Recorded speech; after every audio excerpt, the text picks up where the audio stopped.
So I was finishing high school when Bill Clinton was elected President of the United States. By his impeachment trial, I was already in seminary. By the time he left office, I was married and working at a university. So it was that Clinton's administration provided the context for me as a person growing into an understanding of myself, understanding of the world, and an understanding of humanity's place in it. The policies and debates of that time, both for good and for bad, invited me to think critically about all sorts of things that remain important in my life. There was the North American Free Trade Agreement, and NAFTA got me thinking about economic justice and the reality of international labor and trade practices. Ruth Bader Ginsburg had an appointment to the Supreme Court, and it marked the first time I actually paid attention to that process or its importance. I was introduced to budget debates, Newt Gingrich, and federal shutdowns. We talked about the Family and Medical Leave Act of 1993 and the Children's Health Insurance Program of 1997. And in fact, I first started thinking about healthcare as a basic human right because of the proposed and never voted on Clinton Healthcare Plan of 1993. The Temporary Assistance for Needy Families program, with its requirements for work requirements and lifetime limits, stoked all sorts of arguments, you probably remember some of them, about poverty and the poor. Then there was the Don't Ask, Don't Tell policy, which was a handy excuse to spew vitriol at LGBTQIA+ folks, while the Brady Handgun Violence Prevention Act opened the gates for all sorts, or maybe widened the gates for all sorts of arguments about gun violence. Discussions about the 1994 crime bill revealed all sorts of long-held prejudices that I wasn't aware of before. And it continued the trend of increasing mass incarceration while exposing deep racial inequalities. I also learned about Alan Greenspan, Milton Friedman, deregulation, Glass-Steagall, the Gramm-Leach-Bliley Act.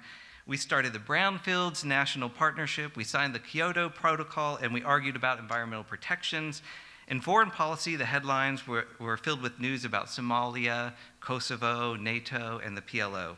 You get the idea, right? A whole lot was going on in those 8 years.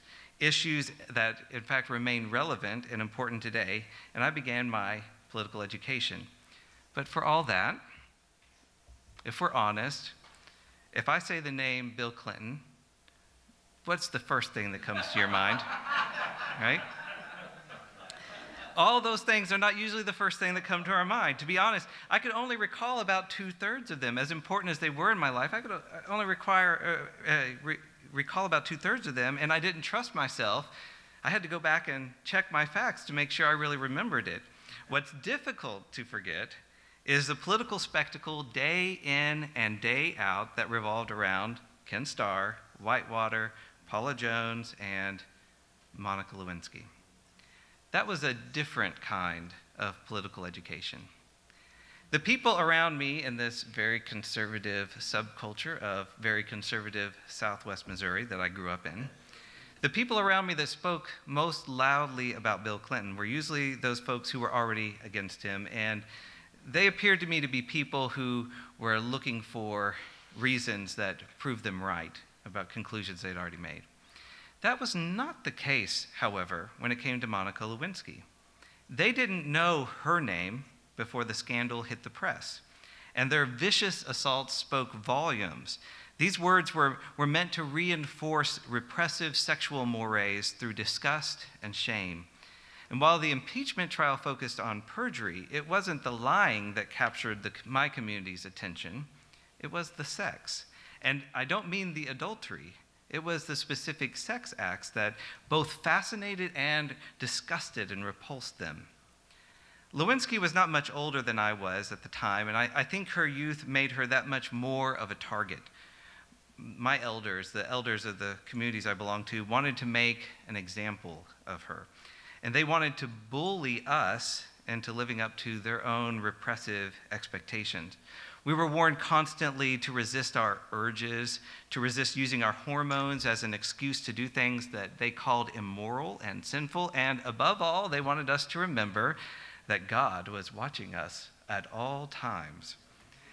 As much as they wanted Bill Clinton out of office, what they wanted even more was for us to embrace what they called traditional values. So in keeping with time-honored misogynistic traditions, Bill receded from view, and Monica became the focus. It was a morality play, and I believe if they could have, they would have sewn in a scarlet letter on her chest. Lewinsky recently described that time for her in an interview with John Oliver for a segment about public shaming on March 18th on Last Week Tonight. She called her experience of that time an avalanche of pain and humiliation. I think that's an apt description that we can recognize, right? Of being suddenly overwhelmed and buried by, in her case, what was a very public spectacle. As a mere onlooker at that time, I found it really confusing and, to be honest, pretty scary. Questions ran through my mind. Why did people care so much about this? Why was it captivating to so many people? And why did these people around me feel permission to say such cruel things about a complete stranger? And why was the threat and experience of social rejection so painful? I didn't have answers at the time, but it stirred within me a deep interest in better understanding the concepts and the experiences of shame and rejection. Eventually, and beyond the specific topic of conservative hang-ups about sex, I found great help in studies on the biology of social pain. Naomi Eisenberger is a prominent researcher on the topic, and she explained it this way. As a mammalian species, humans are born relatively immature, without the capacity to feed or fend for themselves, and instead rely almost completely on a caregiver to provide care and nourishment.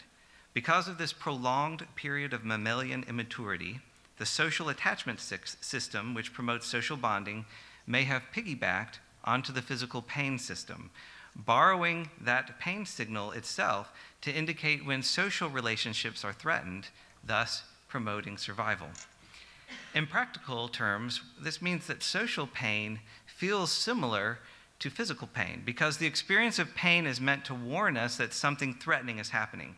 Eisenberger and her colleagues came to this conclusion after comparing images of brain activity in people who had experienced social pain with those who had experienced physical pain.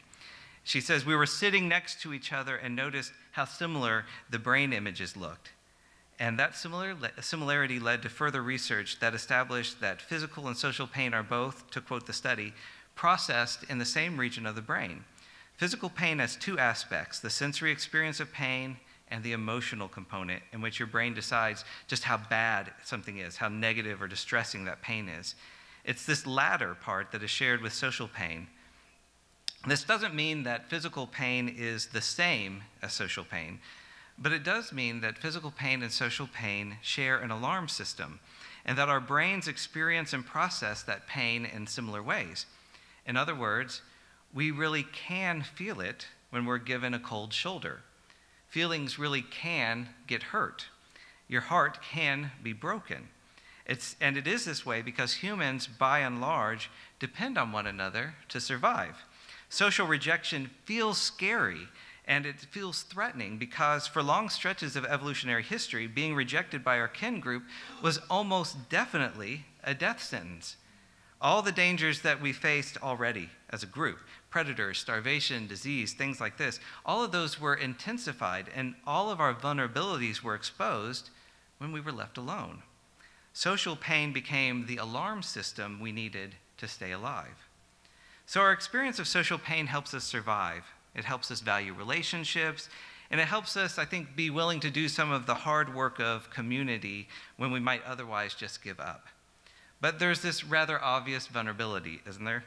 This disturbing habit that we've picked up of weaponizing social pain in order to try to control people's behavior. In that interview with John Oliver, where Lewinsky described her experience as an avalanche of pain and humiliation, she went on to say this, I think at 24 years old, it's really hard to hold on to a shred of dignity or self-esteem when you're just the butt of so many jokes. It was, I say, extraordinary, not with any positive connotation. Not only just the slut shaming, not only just having had an intimate relationship with someone who was now describing me in a way that no young woman would want to be described. Not to say I wasn't flawed, and I didn't make terrible mistakes or do foolish things or say foolish things, because of course I did. But I watched this sort of deconstruction of me and rebuilding of me. When I couldn't find a job, either someone offered me a job for the wrong reasons, like, oh, you'll be coming to our events, that's your job, there's media there. Or it's people saying to me the opposite, could you get a letter of indemnification from the Clintons? There was this wide range of not being able to support myself and also have a purpose, which is equally important. Lewinsky is pointing out several important aspects of social pain here. First, there's the use of ridicule and shame as a weapon, and it dehumanized Lewinsky, both in her experience but also in the public forum, right? The way people started thinking about her. And it reduced her to her existence to merely being the butt of a joke. All of us have experienced those kinds of things, both probably in giving and receiving, although not on the scale that Lewinsky did. In terms of social control, these tactics often act as a check. Now, that's how they begin, right? We're letting someone know that this is not okay.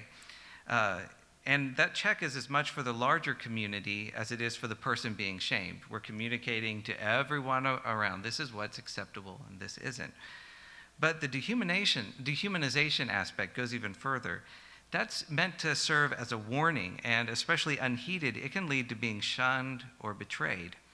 In extreme cases, the community may actively work to make sure that the shunned person is cut off from resources, as they did to Lewinsky when she tried to find meaningful employment. She had to fight just for the right to recover from her mistakes.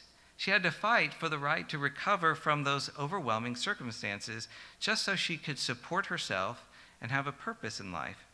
She described it later in that interview in this way: from personal experience, I know that one of the most insidious effects of bullying is the feeling of isolation. Especially for vulnerable populations like our youth, it's feeling alone and suffering in silence that breaks down confidence, degrades self-worth, and leads to even worse consequences. Because of all this dehumanization and rejection, Lewinsky had to insist on her humanity. And she had to create opportunities for herself, opportunities that other people wouldn't give to her because they thought that it was too big of a risk. Thankfully, she's been able to cultivate the resources, relationships, and skills to fashion a fulfilling life. And I think it's wonderful to note, too, that she's turned it upside down and has also been very active in working to prevent bullying. And that's a wonderful example of how we can even redeem some of the most painful experiences we have. Not that she ever wanted to have those experiences, but to live through them courageously and figure out a way to make a difference to prevent it in the future. So what does this all mean for social change? Shame, ridicule, dehumanization, shunning, betraying, isolating, those are all important experiences of life. All of them are painful, all of them are things that we've had, and all of them are painfully relevant to our work for social justice. But I'd like to try to pause briefly and reflect on just two aspects this morning. I know sometimes I get a little carried away, I want to do all 10, right? But just two. One from the perspective of fighting back against oppression, and one from the perspective of building community together. I think first of all, it's important to notice how dehumanization paves the way for social rejection and social control. Because of the stakes involved, human beings generally don't want to reject someone they care about. Dehumanization makes it much easier. So whenever we notice dehumanization going on, we should pay attention to the social rejection that might be coming in its wake. This is why governments have created propaganda that dehumanizes their enemies at war. And it's why you hear people like Donald Trump using dehumanizing language to describe the folks that will suffer from his policies. If you can get the public to believe the victims of oppression are somehow less than human, then that public is much more likely to tolerate violent policies, and maybe even further, much more likely to support violent policies. And if you happen to be involved in the oppression, dehumanization makes it easier to live with yourself. After all, you don't think you're harming actual people. As Brian Resnick put it, dehumanization is a mental loophole that allows us to dismiss other people's feelings and experiences. I'm going to read that one more time. Dehumanization is a mental loophole that allows us to dismiss other people's feelings and experiences. If you think murder and torture are universally taboo, then dehumanization of the other is a psychological loophole that you can use to justify those acts. In terms of social justice movements, this means we need to, one, pay really close attention to the language of public discourse, taking note of what groups are being dehumanized, and two, take strong stands against dehumanizing language and policies, whether they are in private conversations or in White House press briefings. I think this is one of the things that we really focus on and do well as a community here, is calling attention to this kind of language and saying this is not okay. But then there's this third bit, to actively support and welcome communities that are subject to dehumanization. And that brings us to the question of how social rejection impacts the hard work of building community. More concretely, I think it's asking the question, how do we go about building communities based on social and ecological justice in a place like this, in a place like Southwest Missouri, where the safest assumption is that the folks around you tolerate bigotry and may even celebrate bigotry? The first level is straightforward. Having a community like the one we've built together, where we know that others hold similar convictions and are committed to acting on them, shifts the risk of social rejection. It will always be painful to be at odds with those we work with our extended families, or with our neighbors. But the sting of that rejection is lessened when we know that we have each other. We know that we're not alone when we say no to injustice, whether it's stopping someone from using a racial slur at work or working together to end concentration camps on the southwest border. Our gathering together empowers one another to speak up and to act up, knowing that we have each other for support because our gathering is built on our shared commitment to social and ecological justice. Amen. But we also need to acknowledge that many of us, maybe most of us, have had painful experiences on the road to getting to this place. We have some deep wounds, and we maybe even have some unresolved trauma that bring their own challenges when it comes to building community. So how do we create community? How do we continue creating community that supports ongoing healing, that helps create healthy boundaries, and that makes opportunities to both feel and to be as safe as possible in our shared spaces? Those are questions I think we need to continually raise, to continually reflect on, and continually discuss, because there aren't fast and easy answers, and the answers may change too as we encounter each other at more and more deep levels. But our understanding of social rejection can help us in that journey and give us a better understanding of our struggles. For example, fear of social rejection can lead us to choose to stay silent when we should speak. It can lead us to be passive when we should act, or even to support injustice when we should be fighting back. And similarly, the pain of past experiences of social rejection can make it difficult to trust one another. It can encourage us to have an exhausting hypervigilance, or it can tempt us with rejecting others preemptively so we can try to avoid more pain. I emphasize this because I believe that community building is an essential and radical act in the journey for justice. Justice cannot be abstract. We have to embody it. The great social change movements of history have demonstrated both our wonderful potential and our terrible vulnerabilities to actually practice and live out equality and community, to create and sustain beloved community. The concept of social rejection is another tool for us to take up to help us become ever more skillful in doing just that, especially since our society has a tendency to minimize the reality of social pain. After all, how many times have you heard, just get over it, right? In that interview with John Oliver, Monica Lewinsky had something more to say that lingers in my memory. She said, "I'm not proud of all the choices I've made in my life, but I am proud of the person I have become, the person I am." Creating beloved community is about this, I think. We will make mistakes. We have to get used to that. As we try to build justice in a place committed to injustice, we're going to make mistakes. We're going to have conflict, because that's what human beings do, right? We have conflict with one another. And we're not going to be proud of every decision along the way. But the beloved community can provide the support and accountability we need to thrive as human beings and grow up into our human potential, despite the obstacles we face or the mistakes that we make. By creating communities where we are healing from internalized oppression and dominance, creating communities where we're making new systems and cultures that are finally free of the oppressive tendencies around us, by creating communities where we're empowering one another to grow into our best selves, we give ourselves the best chance to be proud of the people we are and hopeful of the people we may become. Thank you.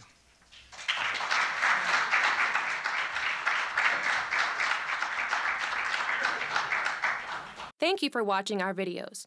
We are entirely dependent on the donations of our listeners and members. We hope that you find this content to be important enough to help us to keep offering these videos to the public at no charge by becoming a regular contributor. Please click on the donate button on our website at www.spfccc.org. Thank you for your support of progressive religious programming.